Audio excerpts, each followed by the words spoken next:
All right, all you happy people, it is time for our next lesson, grammar lesson in Spanish 2. Today we're going to be talking about the preterite tense. Yay! So this is just regular preterite tense. There are, of course, irregular verbs, but these are just regular endings for AR, ER, and IR verbs. So let's get started. So first of all, what is the preterite tense? Okay, so remember, tense refers to when an action or an event took place. We've only learned the present tense so far, and that was in Spanish 1, things that happen in the present, like I run, she eats. But the preterite is what we use to describe events in the past. I ran a mile, she closed her book, and Dad kissed a llama. So it's the past. Pretty simple. Preterite, past.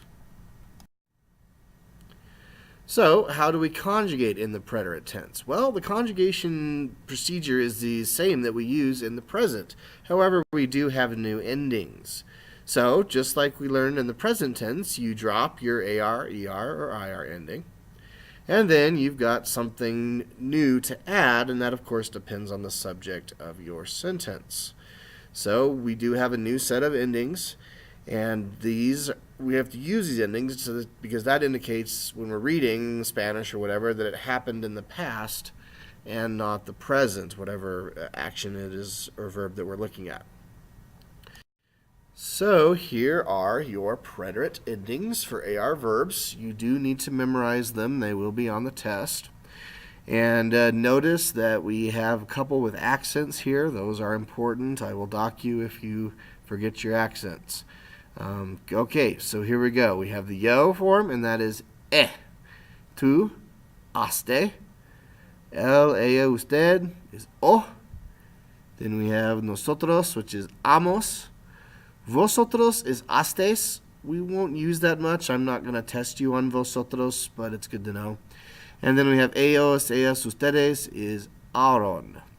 So, for example, if we want to conjugate the verb besar, which is to kiss, and we're putting it in the preterite, so kissed, it would sound something like this. Yo besé, tú besaste, él, ella, usted besó, nosotros besamos, vosotros besasteis, and ellos, ellas, ustedes besaron.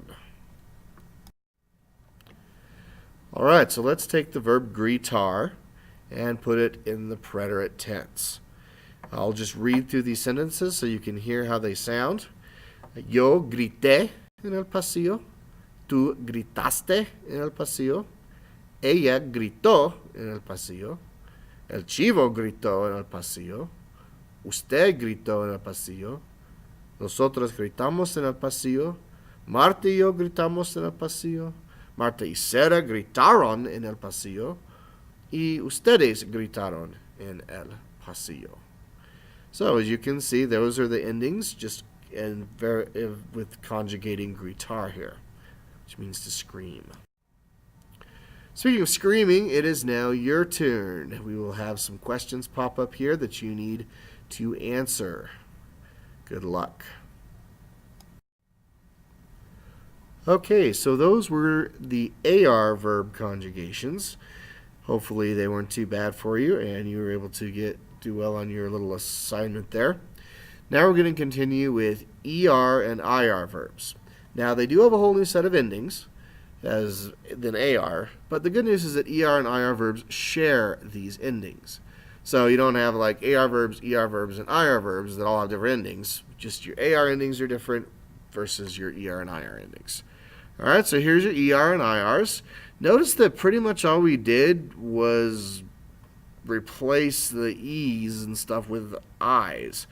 So instead of A, it's E. So we go E, iste, io, imos, istes, and ieron. So conjugating the verb vivir, to live, it would sound something like this. Yo viví, tú viviste, él, ella, usted vivió, nosotros vivimos, vosotros vivisteis, ellos, ellas, ustedes vivieron. All right, here's some examples of using ER and IR conjugations. I've put the verbs here at the end, and as you see, it doesn't matter if it's an ER or an IR verb. The conjugation is exactly the same. So let's just read through these so you can hear how they would sound with the conjugation and the preterite. Yo comí tus tacos, tú bebiste mi leche, ella abrió su libro, Sean vivió en México, nosotros no entendimos la lección, Juan y yo no escribimos, ellas vendieron dulces, y los muchachos corrieron. All right, Isma says it is your turn again, and we're going to do some more examples with the preterite tense. Once you've completed those examples, this lesson is over.